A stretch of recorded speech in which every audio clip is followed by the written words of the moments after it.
This is Bowling Green, Ohio, home of Bowling Green State University, the Green Mountain Energy Wind Farm, which produces nearly 6.9 million kilowatt-hours of electricity annually, enough to power approximately 785 homes, and the U.S.'s largest tractor pull.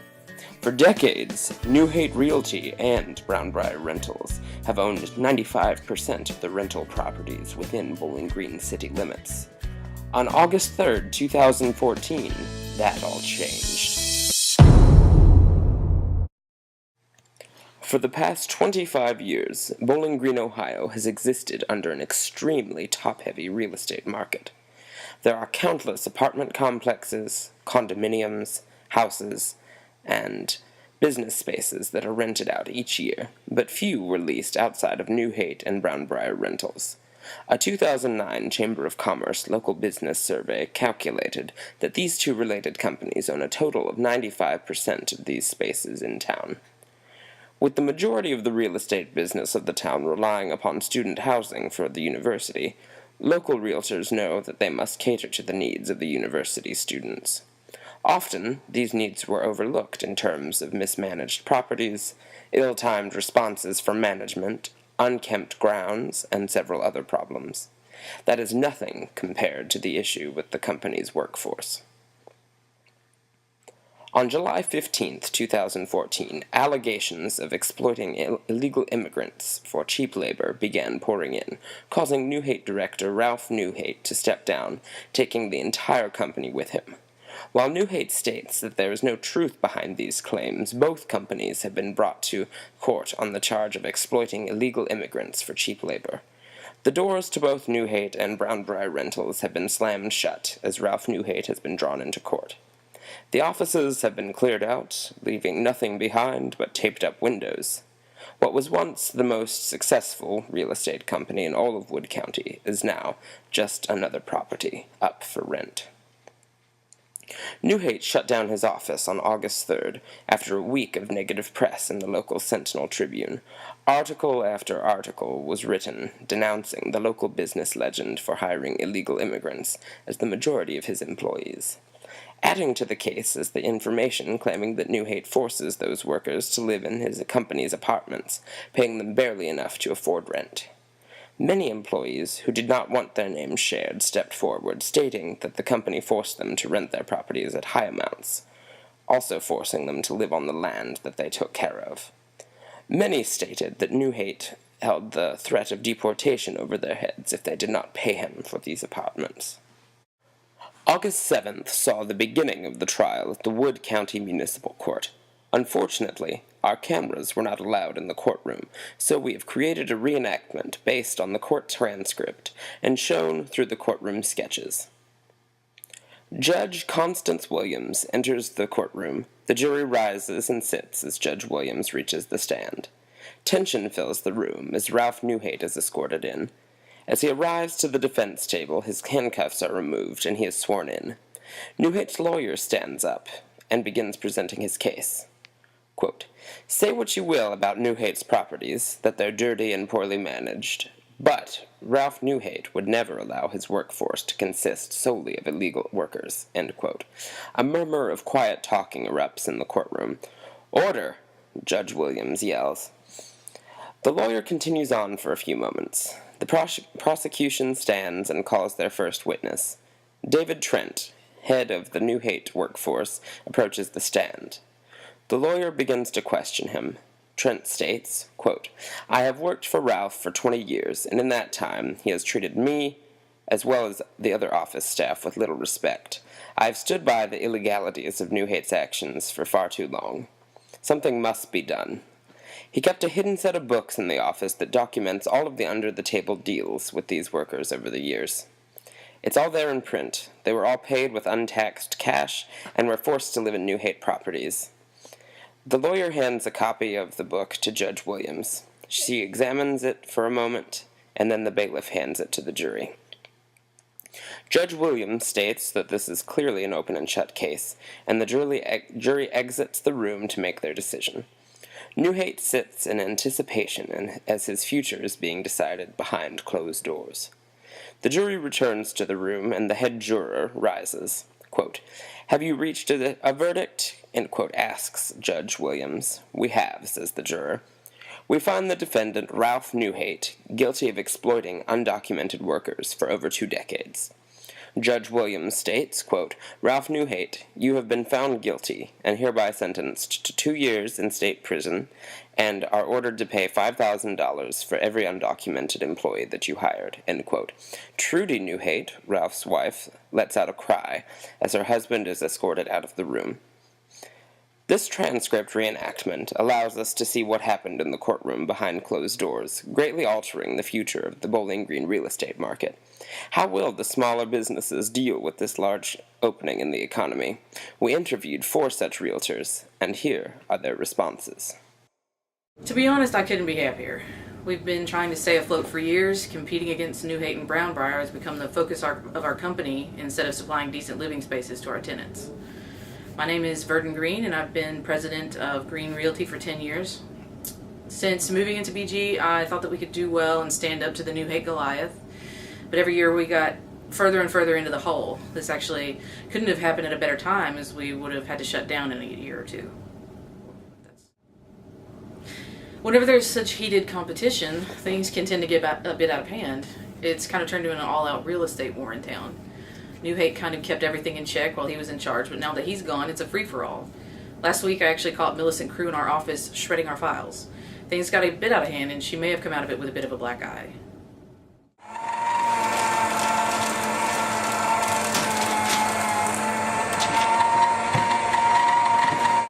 I may have stooped to corporate espionage and destruction of private documents to help my company succeed, but my tenants all know that I was thinking about them when I snuck into Green's office. There's nothing I wouldn't do to make sure I have the most successful real estate business in town. This black eye is just a way to visibly show my love for my tenants. Do I feel bad about hitting her? Yeah. But would I do it again to save my company? Absolutely. Crew's actions were inexcusable, and I hope that the public knows why Crew Realty does business now. Green Realty has a bright future, and I won't let anything stand in the way of that. Yes, I may have attacked Green when she came into the room, but it was an even match in the end. I'll guarantee she looks much worse than I do. Green had been scouting out some of Newhate's old properties, and I wanted to make sure that I got to them first, so I pretended to be Newhate's attorney and to get in, and I shredded the documents that his attorney sent to them so I could beat her in sales. I think it'll work out in the end. I own one of the most successful student apartment complexes in BG. It's bigger than anything Newhate ever owned. Do I feel threatened now that he's gone? Not at all. I have no desire to expand my empire. I'm already doing perfectly well. The enclave is full every year with new students, and there's nothing that these small realtors can do to change that. I think Newhate leaving is the best thing that could happen to this business in town. It gives me a chance to expand my properties. I may have gotten a little aggressive, but I definitely don't regret it. I'm going to put Green out of business. Real estate has always been a serious business for my firm. We don't mess around when it comes to tenant loyalty. We have several apartment complexes throughout Bowling Green, and each one is well taken care of. That being said, I always think there is room for some aggressive expansion. Healthy competition always makes things more interesting anyway. With Newhate gone, his properties have become a free-for-all. None of these other complexes offer pools like ours, well-equipped rec centers, manicured lawns. I've seen these other buildings, and they'll be lucky if they can cut the grass once a month. I have nothing to worry about. The kids keep staying here, and we're happy to have them. Nothing stands between my company and success. If Green and Crew are at war, add me to the mix because I will take down all of them. I've heard all about the state of Green's apartments, and I know that the enclave isn't as clean and well maintained as Stone would have you believe. I don't have anything to be ashamed of. I actually take care of my properties, and that's more than I can say for those 2 other clowns. Like I said, I don't have any dream of getting bigger. I'm already big enough. Money is coming in regularly, and I can afford to keep my buildings well maintained. That's more than I can say for some of these other places. All of my workers are documented, and frankly, I'm appalled that Newhate took advantage of his workers the way he did. That's unacceptable. I hope he's locked up for a good while. How do I feel about the future of real estate in Bowling Green? Great. It's these other companies that need to be worried. I've seen the way they conduct business, and I know for a fact that my company is better managed than all of them. If they want a real estate war, then they are going to get one. All I have to say is, bring it on. Tenant reviews speak volumes in terms of rental experience and when thinking about future apartment options. Looking back at some of New Hate's reviews reveals that issues with the properties were certainly nothing new, but had in fact been going on for some time. One anonymous tenant wrote, quote, "Horrible listeners, non-cooperative staff, and dismal rental properties that are underkept. In my experience, they will say one thing and then later deny it. Unfortunately, they prey upon poor college students by offering low rental fees, and this is the only way that they can stay in business, because it's all the students can afford. If you can afford a more expensive space and are considering Brownbriar to save money, it's not worth it." End quote. Another tenant comments on the darker side of the complexes by stating, quote, "I lived here for 7 years, and in those 7 years things went to hell. The manager didn't care about any of the tenants. I can't count the number of times that apartments were broken into and the doors or windows were not replaced or repaired. It took 6 months to get someone to fix my broken bathtub, and there were drug dealers everywhere. My neighbor told me that he would shoot me if I reported him for smoking dope. I won't be back, and I certainly won't recommend it to anyone in the future." End quote.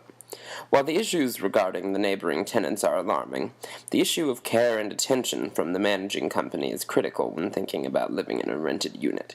Clearly, New Hate and Brownbriar care little for their paying tenants. Some tenants even go as far as speculating that management officials were participating in illegal arrangements with outside companies. They write, quote, There were 3 armed robberies in the last 6 months and countless house break-ins. Also, several of the tenants have reported being stalked by a creepy middle-aged man. Many tenants' cars have been towed while parked in the spot assigned to them. The property manager is in collaboration with the towing company. Information from confirmed sources confirms that she is getting a cut for every tow job. She conveniently refuses to give you a parking tag so that you can be towed, therefore getting her cut. End quote. If claims like this are true, it is no wonder that New Hate and Brownbriar were brought to court.